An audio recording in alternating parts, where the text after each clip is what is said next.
Welcome to another video by Ferris Technology. I'm just so excited to launch into VBA, Visual Basic for Applications.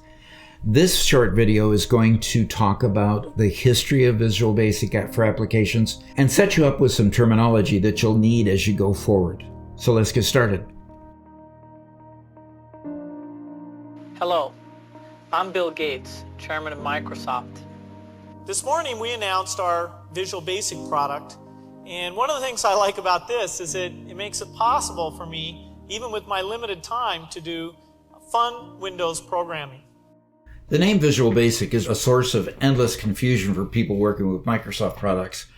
In fact, I've been working with them over 3 decades, and Visual Basic has just kind of been bandied about and used in so many different ways. Microsoft has actually applied the name Visual Basic to a number of different products and technologies. For more than a decade, Microsoft marketed a standalone product called Visual Basic, in many ways comparable and competitive with Access. Visual Basic was folded into Visual Studio in Visual Studio's first edition in 1995. Microsoft added the Visual Basic for Applications programming language to Access, Word, and Excel in Microsoft Office, although it was actually called Access Basic until Access 2000 came. The name Visual Basic for Applications was chosen because the VBA syntax is identical in Access, Word, and Excel. Although the VBA language used in Access is very similar to Visual Basic.NET, they aren't exactly the same. You can do some things in Visual Basic.NET that can't be done in VBA and vice versa. VBA is a key element in most professional Access applications. Microsoft provides VBA in Access because VBA provides significant flexibility and power to access database applications. Without a full-fledged programming language like VBA, Access applications would have to rely on a somewhat limited set of actions offered by Access macros. Although macro programming also adds flexibility to Access applications, VBA is much easier to work with when you're programming complex data management features or sophisticated user interface requirements. If you're new to programming, try not to become frustrated or overwhelmed by the seeming complexity of the VBA language. As with any new skill, you're much better off approaching VBA programming by taking it one step at a time. You need to learn exactly what VBA can do for you and your applications, along with the general syntax, statement structure, and how to compose procedures using the VBA language. And so let's talk about a little bit of terminology here.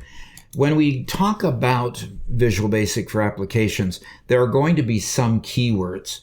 And the example that I have on the screen is using the word now. Now simply means, something happening right at the moment.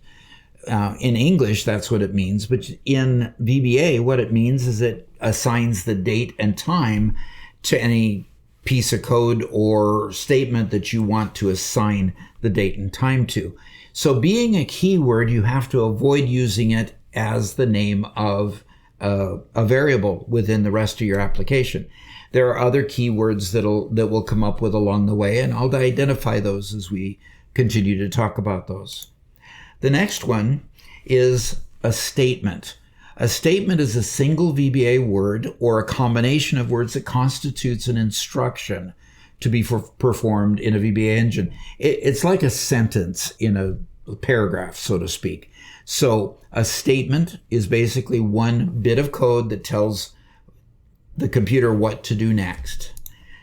Under the statement, you find a procedure. A procedure is a collection of statements, so it's the rest of the paragraph, so to speak. They're grouped together to perform a specific grouping of tasks that you might do in order to accomplish a certain process.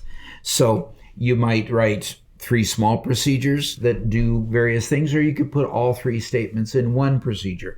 It totally depends on how you like to code your application. There are 2 types of VBA procedures. There's subroutines and there's functions. Subroutines execute the statements inside of them, and then when they're done, it stops executing. Functions only have really one difference between a function and a subroutine. The function will return a value. For example, now is a function because it returns a value of the current date and time. We'll see a lot of different variations of subroutines and functions during our adventure while learning all of this information. So stay tuned. We'll learn a lot more about those. The next thing is a module. We're going kind of down the tree to the trunk, to the smaller pieces. A module contains several procedures. A procedure may contain several statements. You're beginning to see the picture, I'm sure. So procedures are stored in those modules within the application.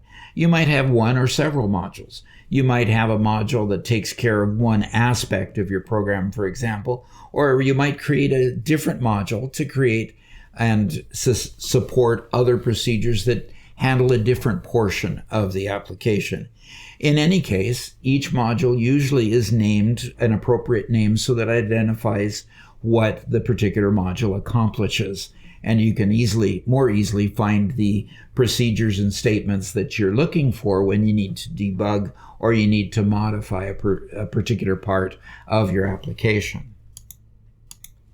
The next part is a variable. Now, within each statement or procedure, you may have one or many different variables that are used to contain snippets of either text or numbers that are worked on within your various statements. If it's in a function, those variables will then return those values.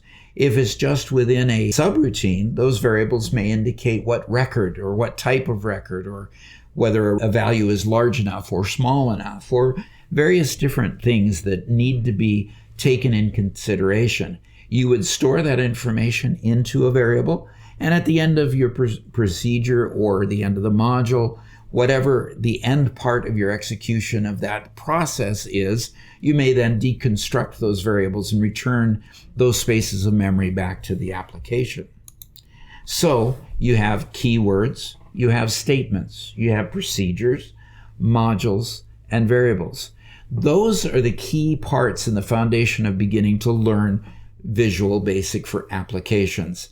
It's going to be a great adventure.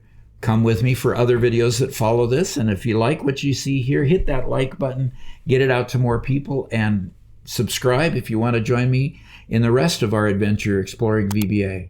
Talk to you later.